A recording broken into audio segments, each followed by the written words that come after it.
Joe, I want to talk about two things with you.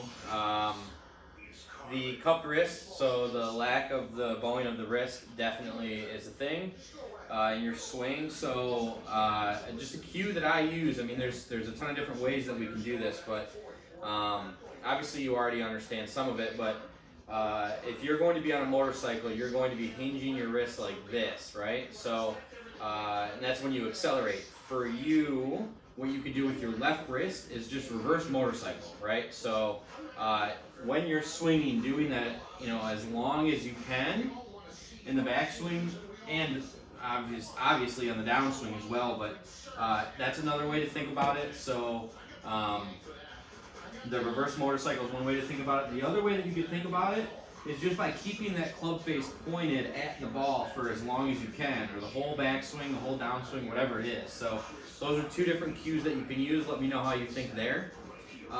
Going off of your face-on swing, what I noticed a little bit is when you swing back, you tend to raise and then move away from the target. So what that's hurting you, or where that's hurting you, is in your rotation. So if you keep this right knee braced or with bend in it, it's going to make it harder for you to rotate. So what I would like to see you do is make sure that you're rotating enough. So what we can do is we can take an alignment rod, another club, and just have that right in the middle of our feet when you line up to it.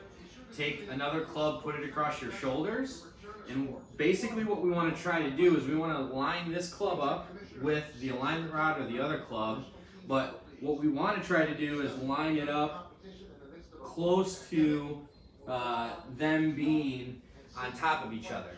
What I would see for you right now is you would raise up, and then this club, if you were to turn 90 degrees, would be over your right foot, okay? So we need to get some better rotation. When we get better rotation, your arms can be a little bit lower, and I think that might help with that lead wrist flexion, okay? So two things. The first thing is the different cue, the reverse motorcycle. The second thing would be is when you rotate, not to move so far away from the target. So put another club or an alignment rod between your legs. Take your club, put it across your shoulders, and you can hold it there. And just do your best to rotate and try to get it to where this club lines up with the club on the floor or the alignment rod on the floor.